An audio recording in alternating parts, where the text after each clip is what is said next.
দুরূদ শরীফ জীবনে একবার হলো পাঠ করবেন, তাহলে জীবনে যা চাবেন আল্লাহ পাক রব্বুল আলামিন আপনাকে তাই দান করবেন। শুধু তাই নয়, এবং মনের সমস্ত আশা পূর্ণ করে দেবেন। এবং যত জটিল কঠিন রোগ আছে, সমস্ত জটিল এবং কঠিন রোগ থেকে আল্লাহ আপনাকে হেফাজত করবেন। এই দুরূদ জীবনে অন্তত একবার হলো পাঠ করবেন।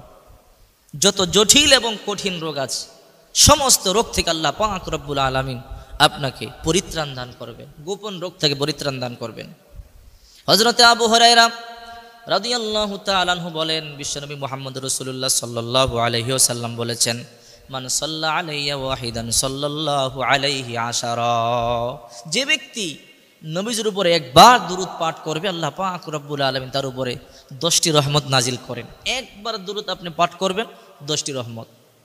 অন্য হাদিসে আছে, হযরতে আবু হুরায়রা রাদিয়াল্লাহু তাআলা আনহু বলেন, বিশ্বনবী মুহাম্মদ রাসূলুল্লাহ সাল্লাল্লাহু আলাইহি ওয়াসাল্লাম বলেছেন, কেউ যদি নবীর উপরে একবার দুরূদ শরীফ পাঠ করে, তার উপরে 10টি রহমত নাজিল করা হয়, 10টি গুনাহ মাফ করে দেওয়া হয় এবং 10টি মর্তবা বুলন্দ করে দেওয়া হয়। একবার দুরূদ পড়বার কতগুলো ফজিলত আছে চিন্তা করেন। রাসূল পাক সাল্লাল্লাহু আলাইহি ওয়াসাল্লাম বলেন, কিয়ামতের মাঠে সবচাইতে আমার নিকটবর্তী হওয়ার মাধ্যম হলো এই দুরূদ। দুরূদ যত বেশি বেশি পড়বে, কিয়ামতের ময়দান আমাকে ততটা কাছে পাবে। দুনিয়াতে একদল ফেরেশতা আছে যারা সারা পৃথিবীতে ঘুরে বেড়ায়, যারা বিশ্বনবী মুহাম্মদ রাসূলুল্লাহ সাল্লাল্লাহু আলাইহি সাল্লামের উপর দুরূদ পাঠ করে, এই দুরূদগুলো তারা মদিনায় রাসূলের কাছে নিয়ে পৌঁছে দেয়।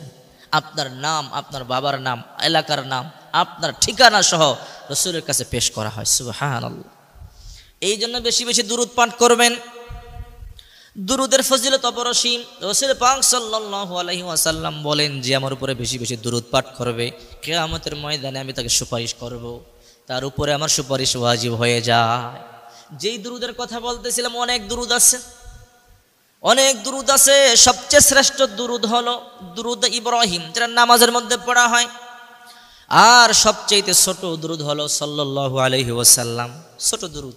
আর এখন যেই দুরূদের কথা বলতেছি, অত্যন্ত ইম্পর্টেন্ট একটি দুরূদ। এই দুরূদ পাঠ করলে 1 নম্বরে সব রোগ থেকে আল্লাহ হেফাজত করবেন, মনের আশা পূর্ণ করে দিবেন। দুরূদটি মনোযোগ দিয়ে শোনেন। আল্লাহুম্মা সাল্লি আলা সাইয়্যিদিনা মুহাম্মদ ওয়া আলা আলি সাইয়্যিদিনা মুহাম্মদ বিআদাদি কুল্লি দাইন ওয়া দাওয়াইন ওয়া বিআদাদি কুল্লি ইল্লাতিন ওয়া শিফা। আবার বলছি, আল্লাহুম্মা সাল্লি আলা সাইয়্যিদিনা মুহাম্মদ ওয়া আলা আলি সাইয়্যিদিনা মুহাম্মদ বিআদাদি কুল্লি দাইন ওয়া দাওয়াইন ওয়া বিআদাদি কুল্লি ইল্লাতিন ওয়া শিফা। আমি আবারও আপনাদের শিখার সুবিধার্থে বলে দিচ্ছি, আল্লাহুম্মা সাল্লি আলা সাইয়্যিদিনা মুহাম্মদ ওয়া আলা আলি সাইয়্যিদিনা মুহাম্মদ বিআদাদি কুল্লি দাইন ওয়া দাওয়াইন বিআদাদি কুল্লি দাইন ওয়া দাওয়াইন ওয়া বিআদাদি কুল্লি ইল্লাতিন ওয়া শিফা। এই দুরূদটি আপনি বেশি বেশি পাঠ করবেন। যদি এই দুরূদ অন্তত একবারও পাঠ করেন, আল্লাহ তাআলা জটিল এবং কঠিন রোগ থেকে আল্লাহ তাআলা আপনাকে হেফাজত করবেন এবং মনের চাহিদা পূর্ণ করে দিবেন। কিয়ামতের ময়দানে নবীজি আপনার উপর সুপারিশ করবেন।